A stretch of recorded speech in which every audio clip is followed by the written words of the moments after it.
के शांत शहर में एक पुरानी धूल भरी प्राचीन वस्तुओं की दुकान थी, जिससे अधिकतर लोग दूर ही रहते थे। वहाँ के लोगों में एक अजीब अफवाह फैली हुई थी, एक शापित आईने की, जिसके बारे में कहा जाता था कि वह व्यक्ति के सबसे गहरे डर को दिखाने की शक्ति रखता है। यह एक रहस्यमय और डरावनी चीज थी, और सारा नाम की एक जिज्ञासु युवती इस आईने की कहानियों से बहुत आकर्षित थी। एक बारिश भरी दोपहर सारा उस दुकान में पहुंची। उसकी नजर उस कोने में रखे आईने पर पड़ी, जो हल्की रोशनी के बावजूद अजीब तरह से चमक रहा था।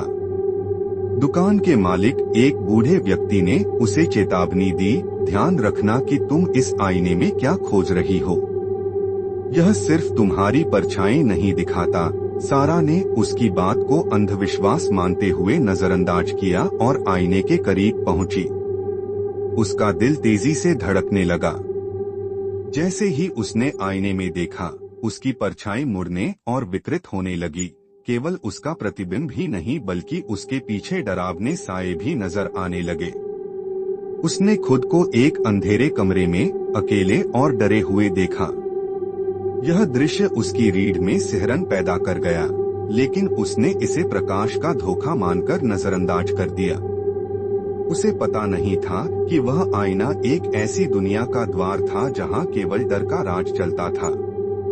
कुछ दिन बीते और सारा ने अपने दोस्तों को नींद की पार्टी के लिए बुलाया, ताकि वह उन्हें भी आईना दिखा सके।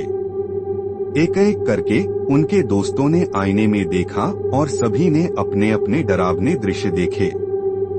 एमिली ने खुद को जलती हुई इमारत में फंसा देखा, जबकि जेक ने अपने आप को एक राक्षसी रूप में देखा, गुस्से और निराशा से भरा हुआ।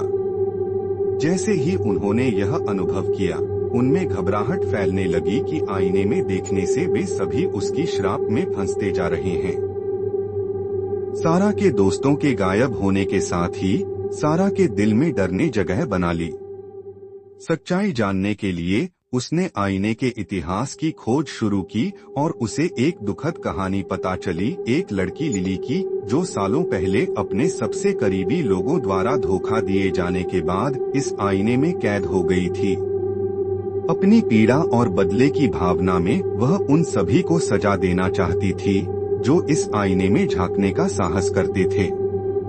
भारी मन से सारा आईने के पास लौटी और उस आत्मा का सामना करने का निश्चय किया। उसने कांपते हुए कहा, लिली, मैं तुम्हारी मदद के लिए यहाँ हूँ। उसकी आवाज गूंजने लगी। आईने में एक क्षण के लिए लिली का दुख भरा चेहरा दिखाई दिया। मुझे आजाद करो, लिली ने फुसफुसाते हुए कहा। उसकी आवाज कमरे में गूंज उठी। इस श्राप को तोड़ दो। सारा ने साहस जुटाकर आईने की सतह को छू लिया और उसकी उंगलियों के नीचे से ठंडे ऊर्जा का संचार महसूस हुआ। उसने लिली की पीड़ा और क्रोध को महसूस करते हुए अपने डर को उसके लिए रिहाई की प्रार्थना में बदल दिया। तुम्हें अब अकेला नहीं रहना पड़ेगा। अचानक कमरा अंधेरे में डूब गया और आईना हजारों टुकड़ों में टूट गया। हर टुकड़ा सारा और उसके दोस्तों के चेहरे को प्रतिबिंबित कर रहा था।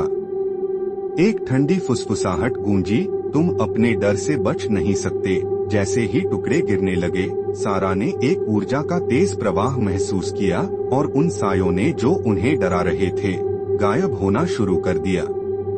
उस घटना के बाद सारा और उसके दोस्त खुद को दुकान में पाए। आईना गायब हो चुका था, लेकिन उन अनुभवों का बोझ उनके दिलों पर भारी था।